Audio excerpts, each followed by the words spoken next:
Hello, Libra. How are you feeling, Libra? Finally getting to you. I know some Libras who really wanted to see this video, but I can only do one at a time. Well, Libra, I come to you during a Mercury retrograde.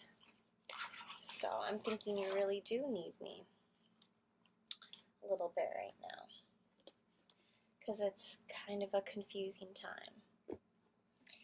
And Libra doesn't really like to be confused. You know, Libra really wants to have their shit together, as all signs do. But Libra is the scales. Balancing act. A little bit of justice going on. A little bit of always trying to make sure the left and the right feel even. A little bit. Libra is a little bit of a busybody. That's because they're constantly in negotiation with their scales. You know, I like to think of it like this. When you're trying to balance, it's not very easy to figure out if one pebble is heavier than the other pebble. You can't really, I don't know, they're just pebbles, you know. It's hard to know. But when you have boulders in each hand, you can really feel, is this one heavier? Is this one heavier? Which one's heavier? Because you have a lot of weight to sort of gauge. With pebbles, not so much. So sometimes, Libra, you like to stack your plates high. So they have a very clear idea of if you're in balance or not. You know? Have you ever taken, I used to do this when I was little, sit in a computer chair, you know, the ones that spin, and you take 2 phone books, dictionaries, do we have phone books still? 2 heavy books, and you spin. And as you're spinning, you take the 2 books and you lift them. And it creates this centrifugal force that makes you spin even faster. Because of the weight, it's almost like, you know, the weight of planets. They have a pull. That's why we're in orbit around the sun. You like to add heaviness to your life, Libra, because you like spinning fast. You're a little bit of a daredevil sometimes. It doesn't even have to be too crazy. It just means you like living a full life. You like, you like to have a lot in your day. A lot going on. You don't like to be stagnant. You're a river. You're flowing. Okay, so I'm going to pull your cards a little differently today. I'm going to do a little bit of a spread. So we're going to start with, let's see, how's this facing you?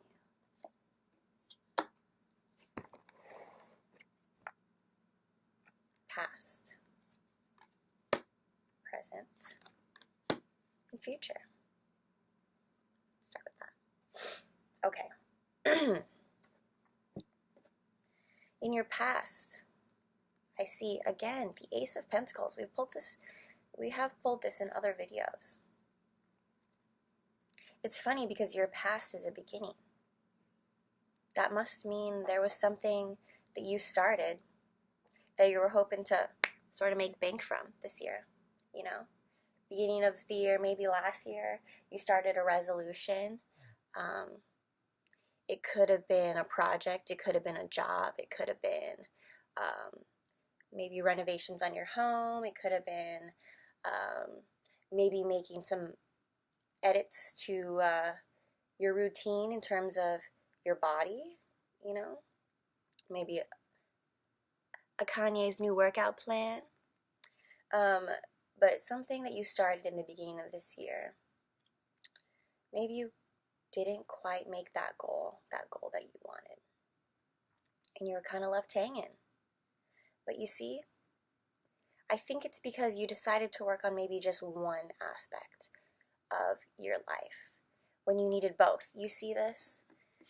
Holding onto this heavy weight, I think that's one side of your hand. Maybe you forgot the other side. You know, I was saying that Libra, you're the scales and you're always trying to find a balance. You see, you're holding those two heavy pentacles. Maybe you forgot to focus on one side and not the other. Something in your life. Something that you're putting some physical energy into. We see the Page of Wands here. That's a little bit of, in a reversal, I would say, a burnout from your attempt at this endeavor right here.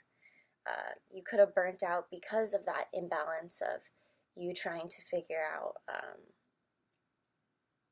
where you wanted to create weight in your life. And for some reason you ran out of energy, or you ran out of steam a little bit, you know. You are also an air sign. Like in our previous videos, we talked about Aquarius and Gemini. And you definitely have a lot of similar features. I know all throughout my life, I've always gravitated towards air signs.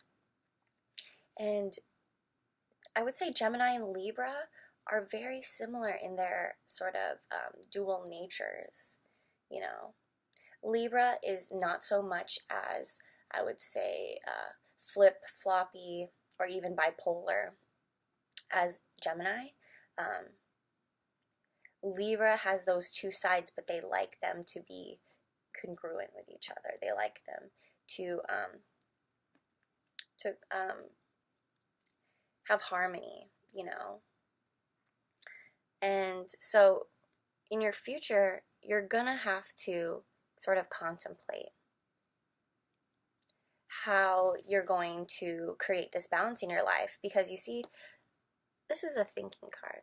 This is really a contemplative card, because you're coming to the end of the year with all these pentacles that you've sort of started and collected, but it seems like you're coming up uneven.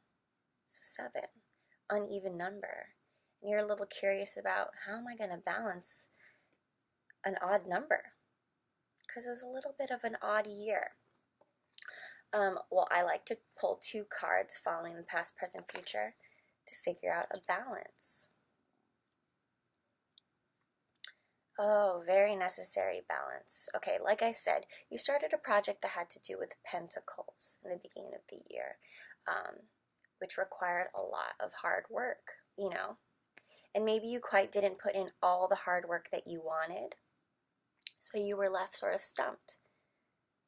Well, coming into the new year, you see, you're starting to think instead of just do, or instead of just collect.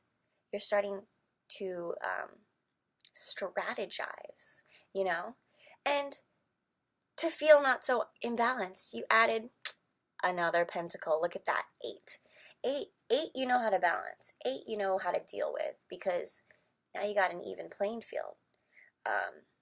And a new beginning.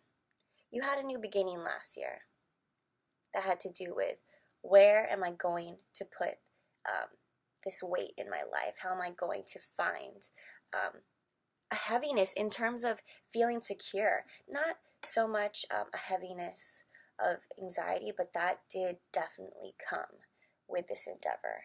You can feel weighed down sometimes when you're trying to really proceed with a goal, you know, because you like to fill your life so much, you know, that creates a burden sometimes. I know you like to be busy. I know you don't like being bored, Libra, but you really have to strategize your next move if you're gonna feel balanced. And this is the work card. You're gonna have to put in a lot of hard work. And maybe you put in a lot of hard work this year, but maybe you were a little sloppy about it, you know, or maybe you're a little too carefree about it. Maybe you're a little bit like, oh, I'm just gonna go off and do this because I want to. But I think this is a year of planning. You're gonna want to do some thinking. See that? You have some reflective pages in this spread. These 2 pages. This was the page of just, you know, you set your goal and you kind of just went for it. These are both pages because you are a youthful, carefree, not so carefree as in careless, but you are a windy character, you know. You're an air sign. But you have to know how to maintain your youthfulness while also, you know, of course, maturing in life. So like we pulled this Ace of Swords right here, you know, starting something with a definitive plan, thinking about it, you are still maintaining your whimsy, Libra, but you're bringing in the strategy, the thinking before you act, the planning out, you know, before you burn out. Okay, Libra, I have a little treat for you. I got a new deck of cards. Osho Zen Tarot. These are gorgeous cards. And I've yet to do a full reading with them. I just got them last night, but Libra, you deserve it. You're worth it, Libra.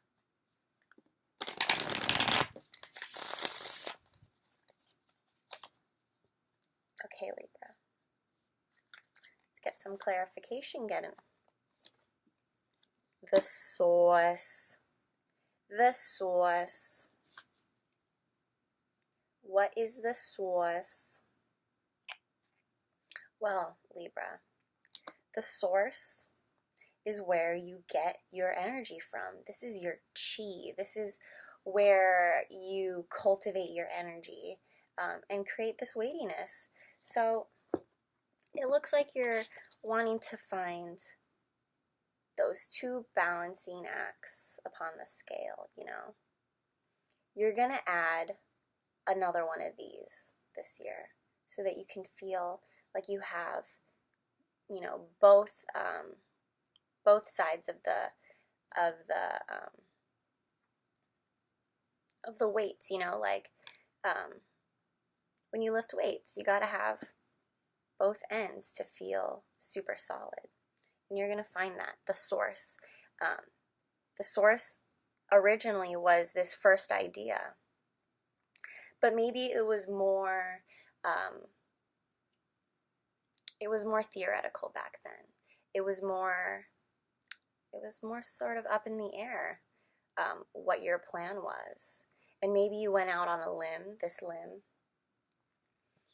without really knowing where your resources were going to come from, you know. You were just like, I'm going to build a house, but, you know, I'll figure out where I'll get the bricks from later. In order for you to fully work out this new workout plan, you gotta have both. Both sides of the, what are they even called? Barbells? I don't work out. I don't know. But you're going to find your source of this, for this project, your resources. You're going to find maybe a sugar daddy. Maybe that's what you need. The source. Let's see what else we got here, Libra. Ooh, Thunderbolt. Okay, Thunderbolt.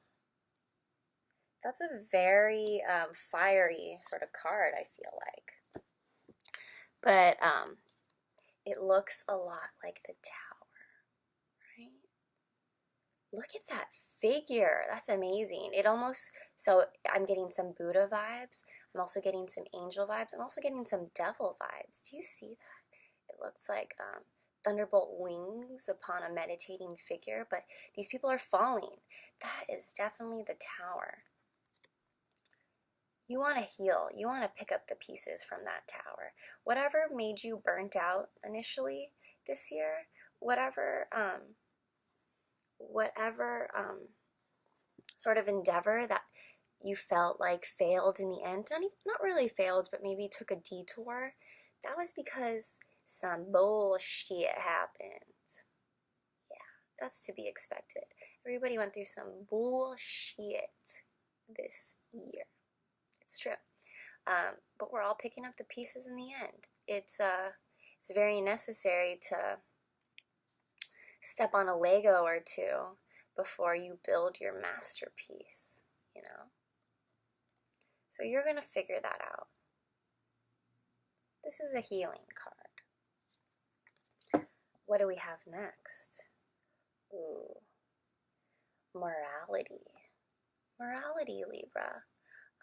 Libra, I think you have a tendency to definitely break the rules a little bit. Let me take a look at this card. I see maybe some prayer hands. I see some like sort of geometric patterns. That's, I think, a little bit of form and structure for you. Libra, you tend to, when you're trying to balance your act, you're a collector of sorts. You keep collecting in both hands, you know, because you're constantly trying to gauge back and forth, heaviness between both hands to gauge your balance.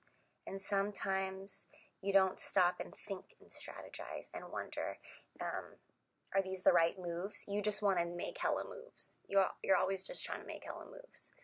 But sometimes you have to ask yourself, because you're trying to strategize right now, is this really the right move? Do I have to sort of rethink, reevaluate my commandments? Because you command a room, Libra. You really do. You fill the room with your energy. You are a character.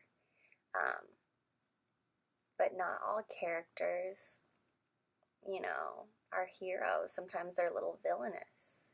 You gotta question. Should I do a little prayer hands? Should I meditate on my actions a little more? You know, focus on my strategy at hand a little more? I think so. Oh, sharing. Libra, you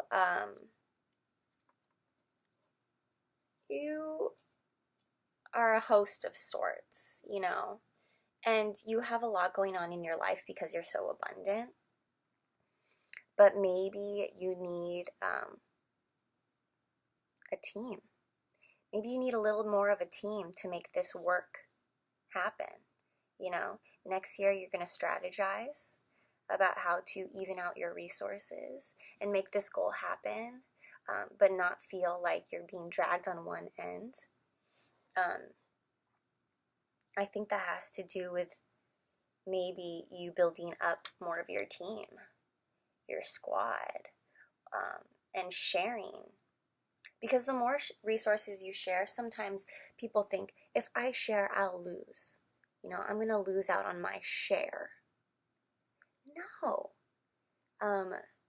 We need to have sharing economies where the more people that share, the more resources are within the whole pool, you know? The more we share what we have, we do not lose. We gain the infinite resources that we can share with each other.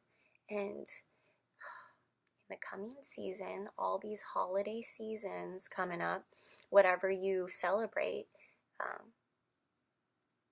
we want to focus on making this season about sharing and not comparing and not giving just to take and not, not competing for who gave the best gift or getting unnecessarily stressed out for any of those reasons. Oh gosh. I work in customer service and I have to answer a lot of questions about Christmas gifts, whether they'll be late, if we'll get them on time, or as if this is like gonna ruin everyone's lives if they don't give the right gift at the right time. And I think it's really sad that we've come into this situation where we have maybe lost a little bit of the meaning of sharing. Sharing, not comparing. And that's what you want to do, Libra. When you're trying to balance out your weights on both sides, you want to do it more because you're trying to share the resources to each side of yourself. Share them in an even way.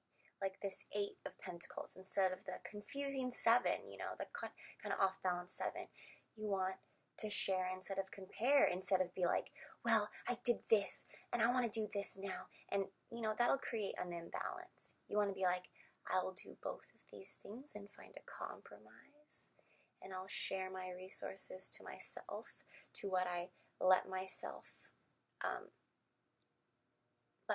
treat myself a little bit while also treating others. It's like, okay, do you guys do this? It's the holiday season, so you create a budget for yourself to spend on gifts, right? Do you do this? You're like, this is a spending month, hey. I get to be really generous and give to people, but at the same time you're like, oh, I decided this is a spending month, and then you go shopping for yourself because you're like, oh, I already set aside the funds, and so it's okay that I spend money. And in your mind, you do this to sort of forgive yourself for treating yourself. I think that's fine. Again, sharing with others and yourself. It's a balancing act, Libra. You have to treat yourself sometimes. Because it's so stressful to have to provide for other people. If you have the means, if you have abundance, go ahead. Treat yourself. It's the season. It's the only way to really keep yourself sane sometimes,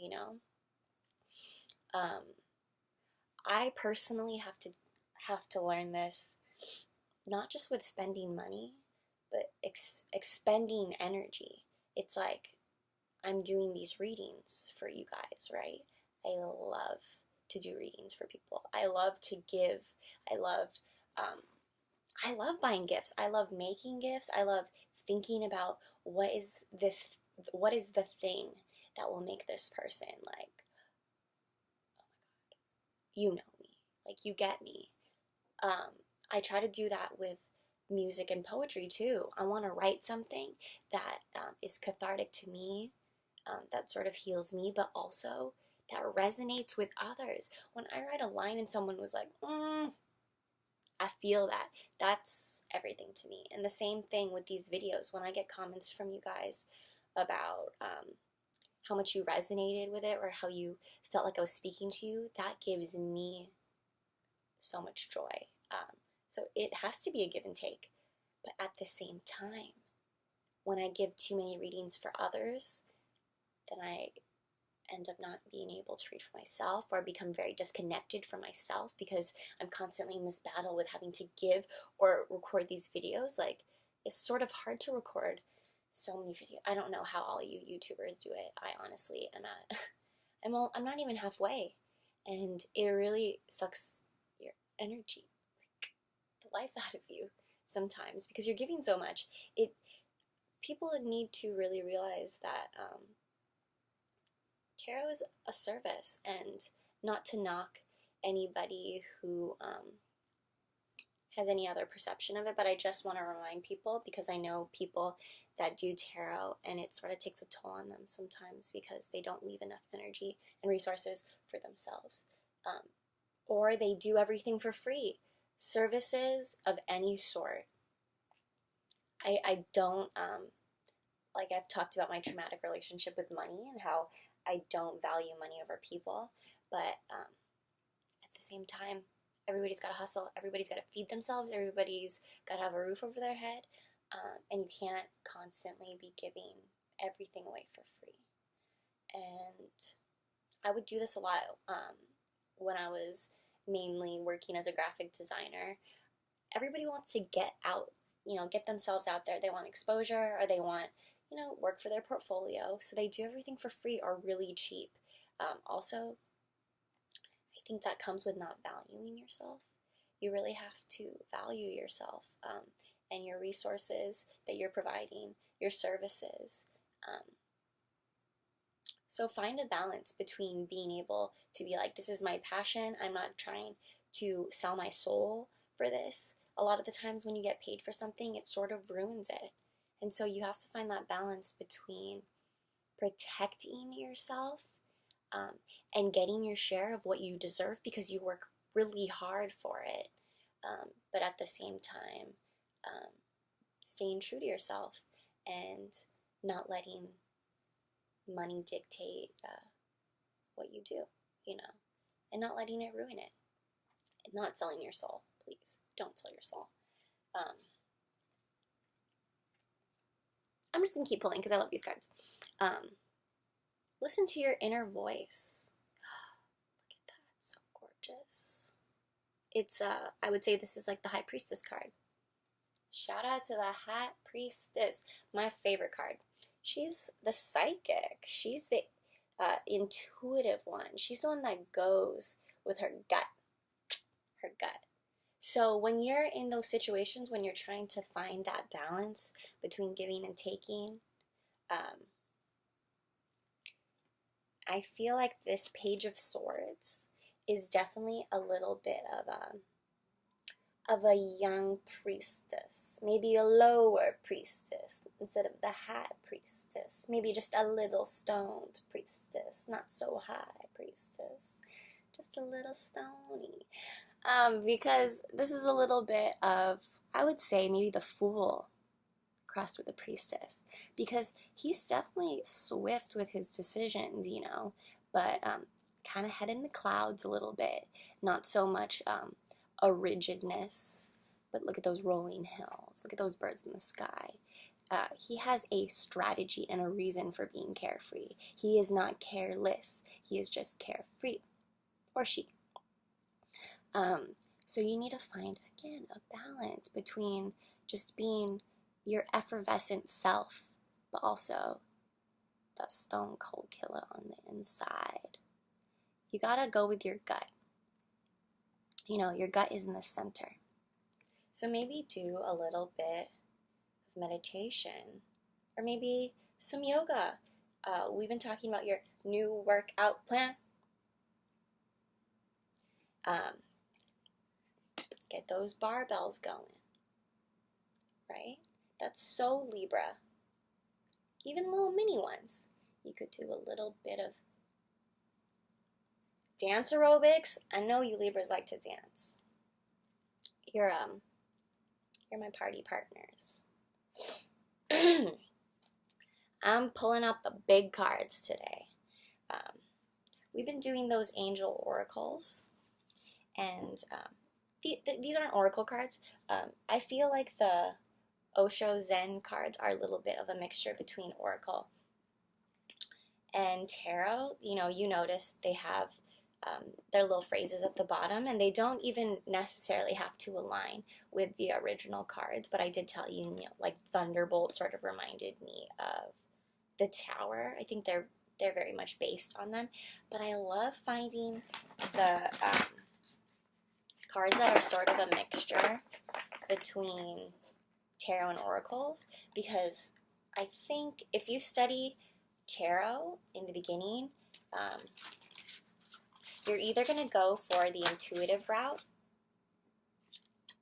the High Priestess, or the Low Priestess, the Beginner Priestess route, and because that's a good way to start if you're a very intuitive person. If you don't like to overthink these things or Actually, I mean, I'm super over analytical, but I started with an intuitive deck. I started with the Wild Unknown, which is gorgeous. I'll bring that out at some point. And it's just, I connected to it because of the imagery. There's no people in this deck. It's all animals and beautiful colors. It's all hand line drawn, and it comes with a book. It's usually good to start with a book. And for me, I liked starting with that deck because I didn't get into the nitty-gritty of having to study every single, like, oh my God. There's so much studying that is involved with doing tarot, but there's also a lot of unlearning, learning and unlearning. You have no idea. The journey is pretty intense, and like, nobody can teach you tarot. It all comes with the experience of doing it yourself and exploring. Like, you definitely should find a tarot squad to sort of bounce your ideas off of and learn what they prescribe to ideas about what each card represents and stuff like that, or like watch YouTube videos. But tarot really is about connecting all the synapses in your brain to the imagery that unfolds as you do it. And that varies with like every single deck that you collect. But I would absolutely highly recommend getting a Rider-Waite deck. I didn't start with a Rider-Waite deck. I came into Rider-Waite deck, oh my God, it's like my fourth deck maybe. And immediately when I got it, I was like, how have I not been living in this universe of Rider-Waite? Because it's really iconic. Like, it gets into your brain, like, it gets into your psyche. Because they're ancient images for a reason. Like, they really connect to something primal, like archetypal in your brain. I wish that they were more multicultural or more, women-based, but not in a stereotypical way. But, that comes with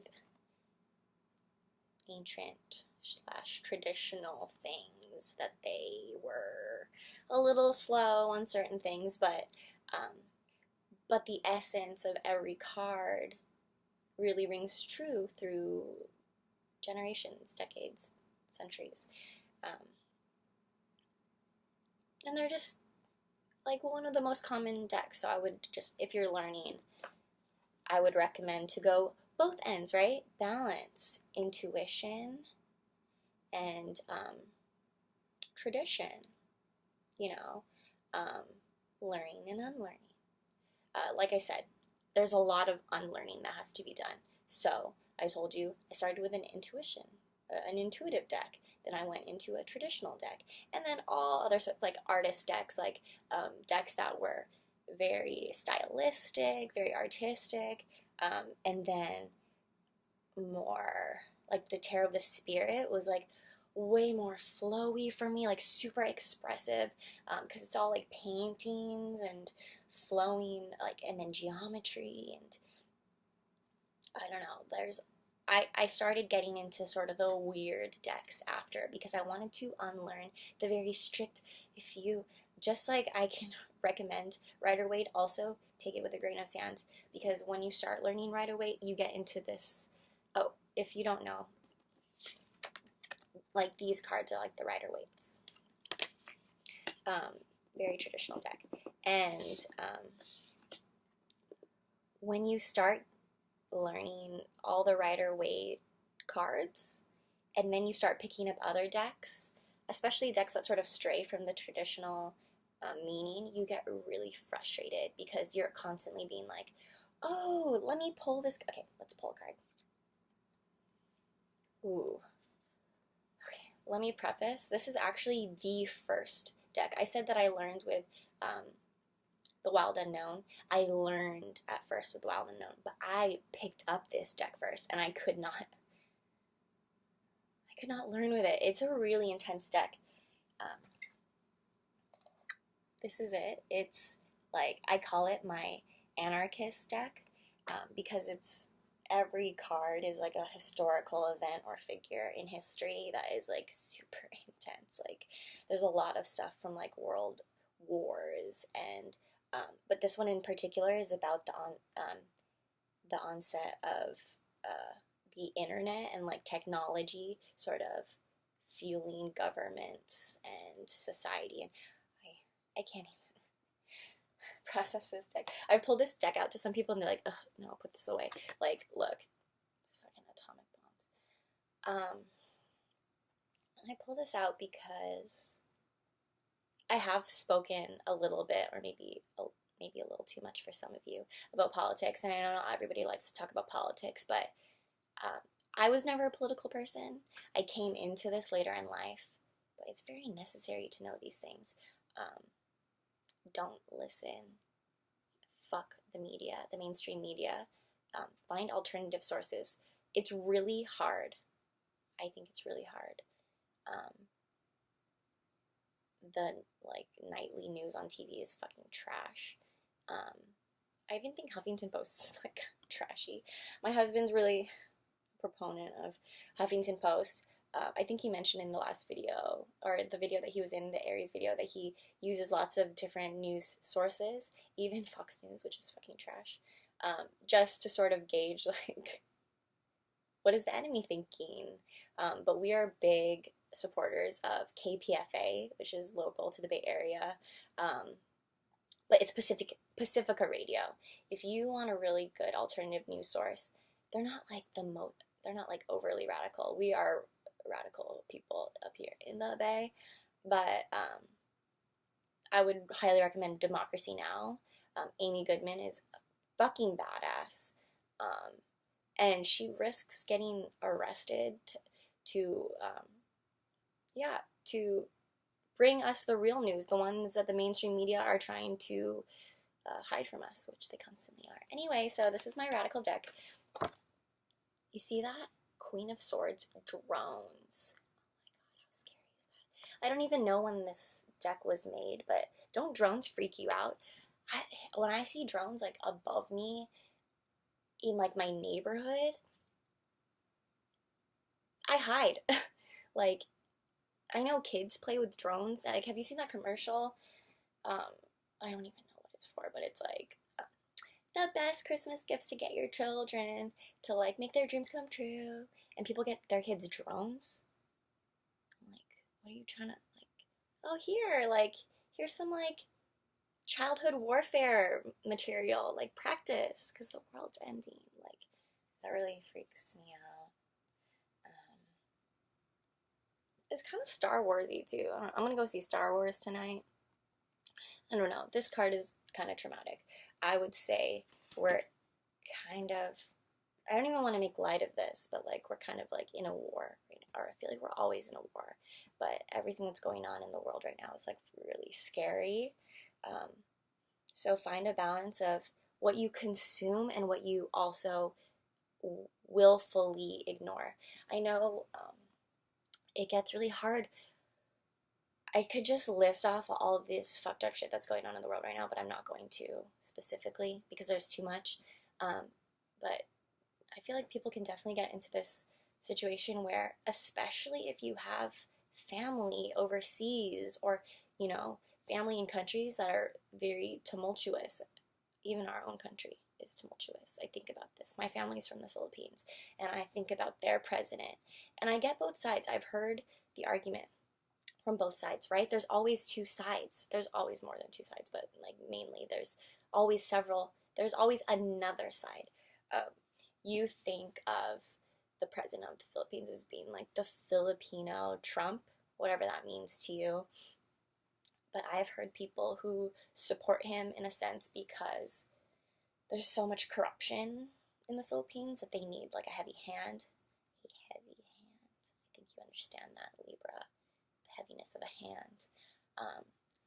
I don't have enough information to make my point, but I'm just saying, like, I think about that and I'm like, I have my assumptions that I make. And then at the same time, I have to think, like, we're not so much different. I'm sure other countries have an idea of what America's like because we voted in this person into office.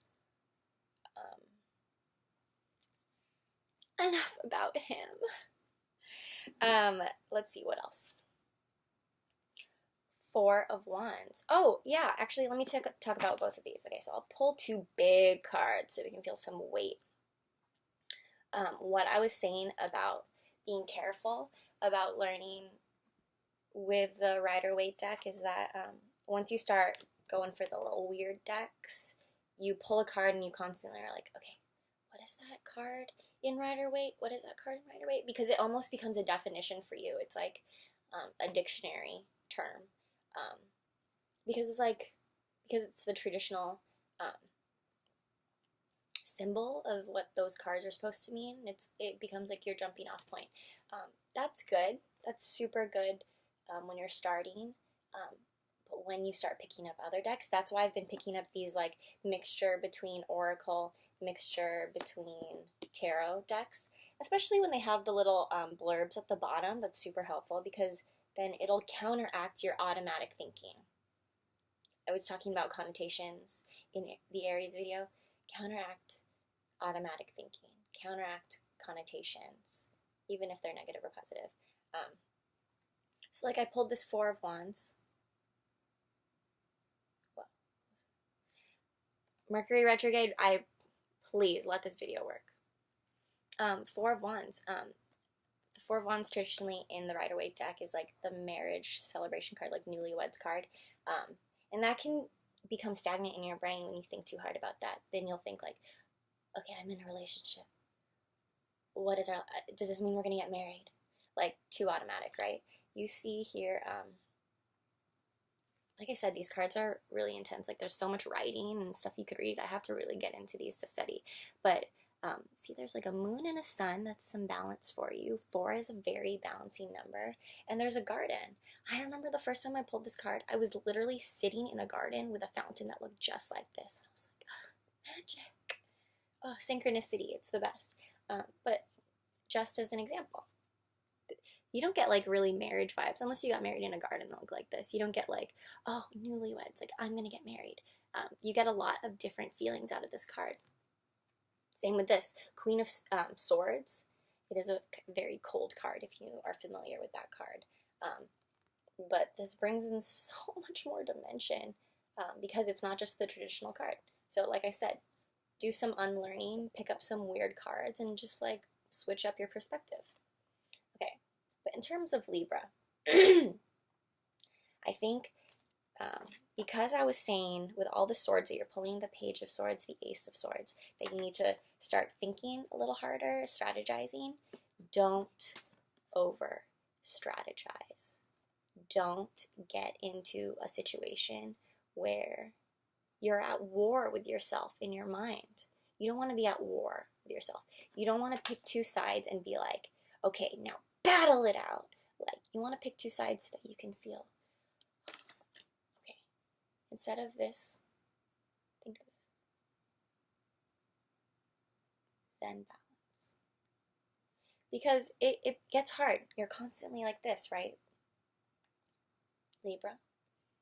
Sometimes it's too heavy and you're struggling with those barbells. Or sometimes you get into this and you're just like, does this look familiar? Shrug life. Yeah, sometimes Libra, you can get some shrug life attitude going because of this confusion. A little bit of confusion. Pebbles. Pebbles. No. You're wanting more of this. Sun, moon, heaviness. Like I said in the Aries video, your sun sign and your moon sign are equally important. So look them up. I don't know if it was confusing in the video. I wasn't saying that if you're an Aries sun that you're also an Aries moon. You can be both. But just look it up because then you'll know your outward self and your inward self. But for you to balance, you're going to have to strategize, right? But you're also going to have to build an environment that you feel. Excuse me, can you turn that off? Sorry, my husband's alarm is going off. Ryan! Anyway, throwing me off balance, man. Is it down here? I gotta do everything myself.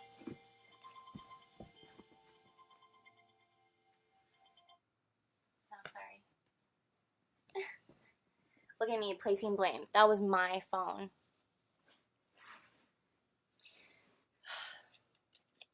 Anyway. Four of Wands. Let's take a look at this. First American anarchist. That's who this card is about. Josiah Warren, first American anarchist. I know some anarchist Libras myself. So I definitely feel like we're getting into this situation where you, I think if you are an anarchist or just a rebel, because Libra is definitely, can be a little wild, has a wild side, but not in any crazy way, just your individuality. So that makes you a little bit of an anarchist. You don't have to, that doesn't even have to be political. It's just, you can be out there sometimes. But like I said, we want to strategize, right? So we have to find the balance between our radical self and our diplomatic self, which are two kind of triggering things in this day and age, but figure it out, because I think the world is going to have to do the very same thing. Radicalism, diplomacy, that's so two very heavy things. So we have to find a balance between them, because like I said, things are not so black and white. In my first video, I think it was my first video, I was talking about how good and bad are very blurry. Conservative and progressive are very blurry. We have to find a swirling of both. And that's a hard task. So I think all the Libras in the world, if you can sort of set a good example for us to move forward in this day and age, this very tumultuous day and age, that would be super excellent, because you're going to be hard workers in 2017. I can already see it. You're going to add that one pentacle and feel okay. You're going to feel balance. But blessings to you during this time. It's not just the end of the year. It's not just this holiday season. It's also Mercury retrograde. So be tender with yourself. Remember, balancing the ins and the outs, the gives and the takes. But you can do it, because you got justice on your side. Okay, Libra. Happy holidays.